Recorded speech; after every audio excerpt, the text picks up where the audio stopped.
Hey, Friendo, Steve here. And Larson. And on today's Going In Raw news brief, WWE wrestlers say goodbye to Twitch. Matt Riddle gets a name change. Halloween Havoc scores a huge win. And we have more on the future of Thunder Rosa. But first, buckle up. We're getting a documentary on Vince McMahon. Larson, what's in the news? So usually when WWE does their quarterly financial calls, with a lot of boring numbers and graphs and all that just thrown at you, and you have to make heads or tails of it all.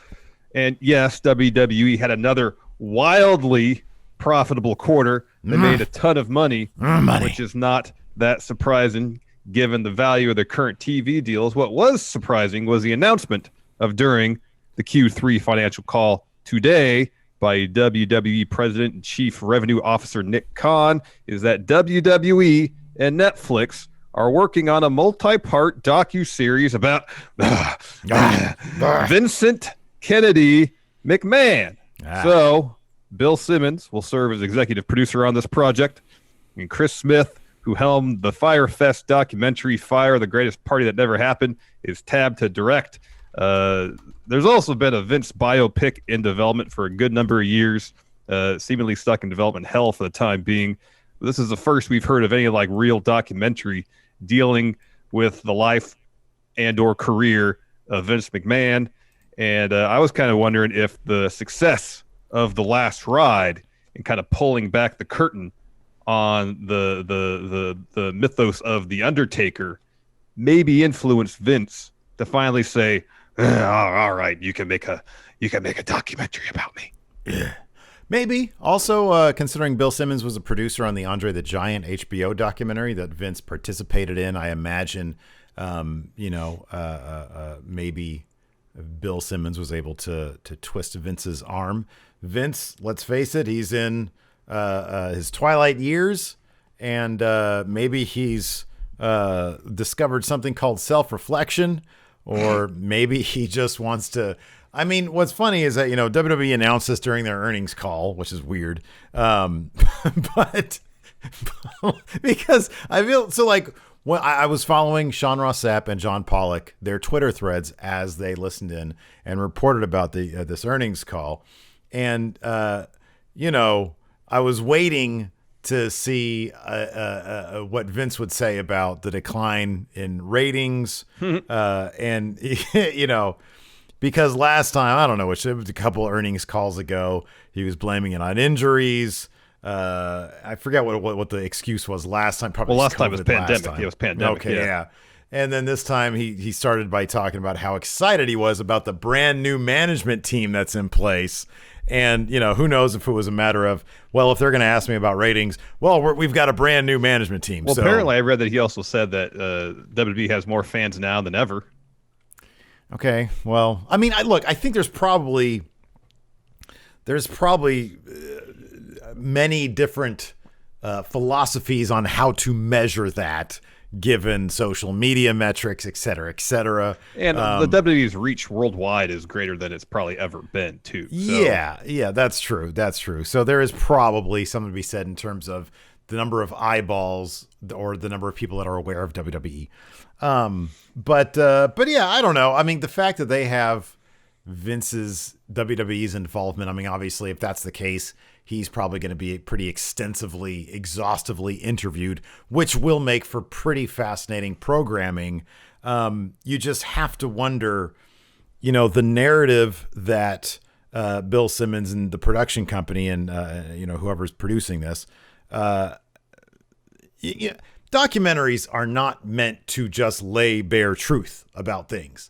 They generally have a narrative or a point of view that they are trying to communicate, regardless of the subject matter. And this is going to be no different. We already saw in the Andre the Giant documentary, people close to Andre after that documentary aired said, well, a couple liberties were taken here or there with people's recollections of Andre. And so I feel like this will be no different. It'll be. So the question is how kayfabe is it going to be? Well, that's going to be the interesting thing. I wonder what kind of apologies, if any, Vince would make for any of his actions. He's been unapologetic by and large for many things, but I wonder if now that he's older, maybe more reflective. Will there be any subjects that might be sore subjects that he will feel free to address the way he hasn't been in the past? Yeah. It's going to be it's going to be an absolutely fascinating watch. Yeah, it's going to be interesting. There's numerous clips out there when he's the subject of an interview where he gets defensive. Oh, yeah. Subjects are broached that he doesn't want to talk about. Ask Bob Costas, especially. Or the guy on a CSN up in Canada. Yeah, so, that's usually his tact when the conversation goes to a direction he doesn't want it to go. He gets very defensive. Yeah. But considering I'm sure this is something that he's greenlit, that he has some measure of approval of, I'd be surprised if he, can't direct the narrative however he chooses. Another thing that might have really influenced this, Last Dance. Oh, yeah, for sure. Yeah, I could see that. Yeah, I could totally see that. And Jordan in that documentary wasn't very apologetic for much. He had a very well thought out answers for pretty much every controversy that came his way. And there were some things that they didn't touch on in that documentary. Mm-hmm. And so I imagine this will be no different. The one thing really to keep in mind, though, the one key to this is that WWE isn't producing this. From what I can tell, the information on it is pretty scant. Pretty much just an announcement that it's going to be on Netflix. Bill Simmons is executive producing. I would imagine WWE Films would have some involvement in it. I don't know. I mean, okay, I'll put it this way. I'm sorry. I should reiterate. This isn't going to be like the Attitude Era. I'm sorry, the Ruthless Aggression Era documentary where the WWE literally writes an entire other history. I wouldn't imagine that'd be worth anything. It's not an in-house production. That's what I meant. Yeah, exactly. So yeah, we'll see where this goes. It should be interesting. If Netflix is on board, if Bill Simmons is on board, I imagine, this is my guess, obviously, that the pitch would be, hey, you remember the Andre the Giant documentary? You see the Last Dance documentary with Michael Jordan? Let's do one on Vince McMahon. An outside production company coming in and saying, hey, you want to do this? And WWE saying, okay, we'll participate, and here's our conditions. With these parameters, yes. I would think that's the case. But I guess we'll find out whenever this thing is produced and aired. I'm looking forward to it. It should be fun. Yeah, it should be interesting. Another interesting thing happened today, apparently. It looks like wrestlers are shutting down their Twitch accounts. Steve, what's the deal with this? Yeah, dude. So not just AJ Styles, but we first saw this with AJ Styles posting a comment from him onto Reddit from his Discord. It looks like it's a Discord based on the screenshot. Yeah, that totally does. Yeah, it is. So he said this, I want to thank you all for the great memories on Mixer and Twitch. I will cherish these memories, and I love every one of you that have made this possible and supported me. As many of you know, WWE is making some changes that involve streaming. We will see what the future holds in that regard. With that being said, I will be suspending Styles Clash stream. This isn't goodbye, but this is see you sometime in the future. We will leave Discord open, but since it won't be monitored, we will be making changes. Chris or I will let you know what that looks like once we figure it out. If you see me at the arenas or wherever, be sure to let me know. You're part of the phenomenal family. Again, this isn't the end. It's just a pause. Thank you again for your support. So then there also was some word in that Reddit thread that other wrestlers who are on Twitch were shutting down their streams. And sure enough, we went and looked. Mia Yim posted on her YouTube community hub a statement, and then Cesaro's stream wrapped up in a similar fashion today. First up, Mia Yim said this: unfortunately, I have to put a pause on my streams and my YouTube channels. I don't know when this will be back up and running, but I will be back. Just depends on when. Thank you all for the past few months, and I will see you all again soon. Much love, SYB. Cesaro wrapped up his stream today by saying, I appreciate everybody spending some time here with me.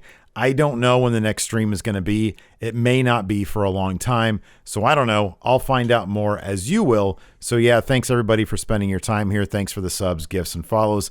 I hope I'll be back soon, but when, I don't know. I didn't take a look at the chugs to see Adam Cole. While you do that, I'll just say this sucks. WB had been making some changes. They were trying to put an end to a lot of these third-party arrangements that their talents have made. Cameo, Twitch. We were going through a Cameo site the other day, and there are some WWE talents who are back on there. So I don't know if Cameo has made some sort of deal with WWE to allow WWE talents to get back on that platform, or what exactly. But I mean, we haven't heard much in terms of what arrangement has been made as far as WWE allowing people to continue their Twitch streaming. Based on what we see here from AJ and Mia and Cesaro, it seems like they got to put a pause to things.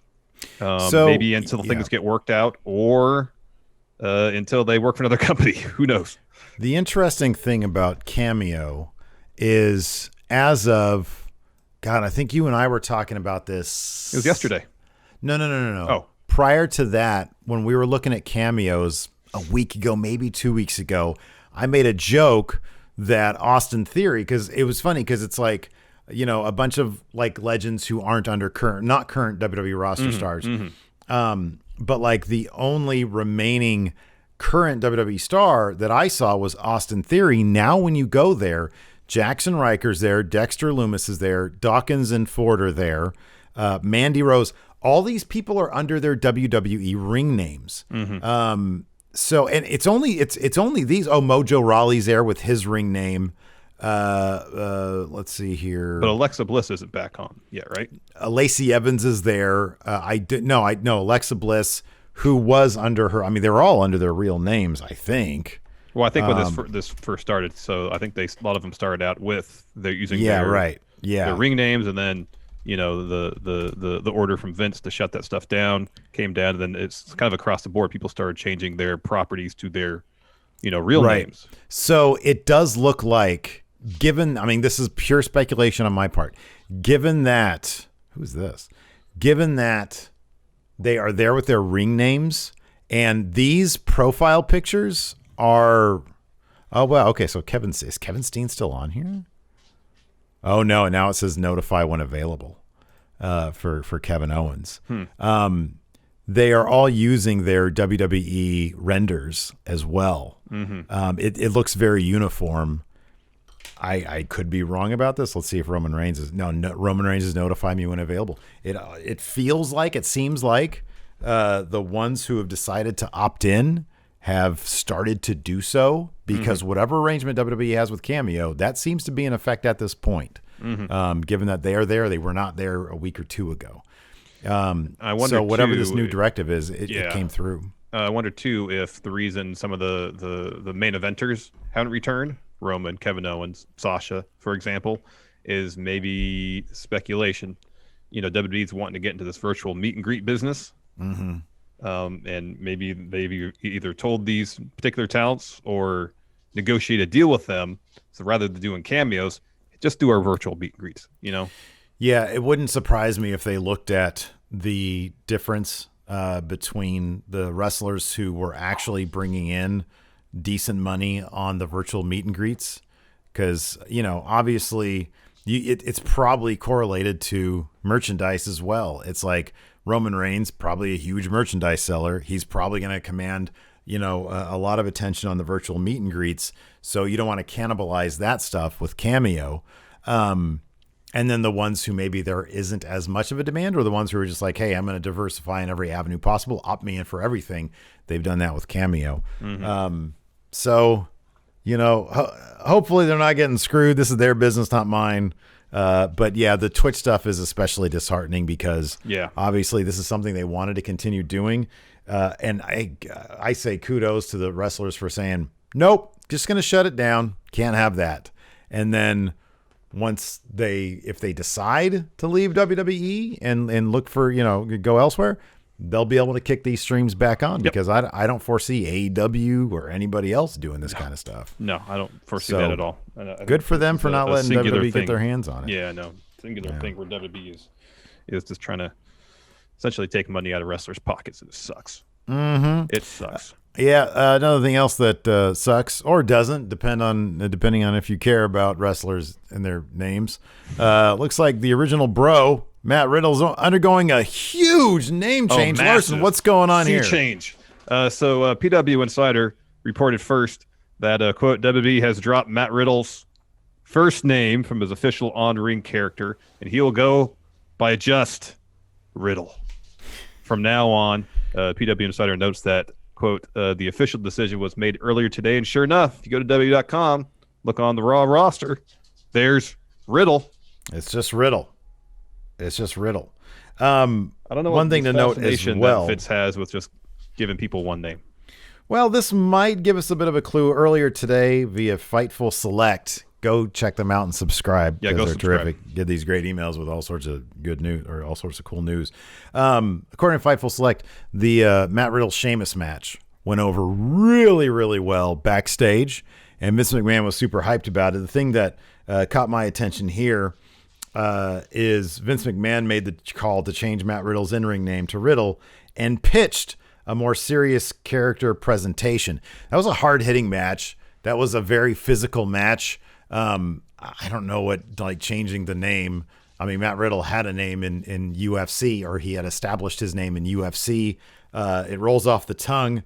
I'd seen some speculation on Twitter that maybe this was an SEO thing, like a search engine optimization thing, so that the fact that Matt Riddle does have some extracurricular legal issues currently pending, when you Google Matt Riddle, maybe they think if you just Google Riddle WWE, I kind of don't buy that, though. No, I don't buy that at all, because all that same stuff's still going to come up.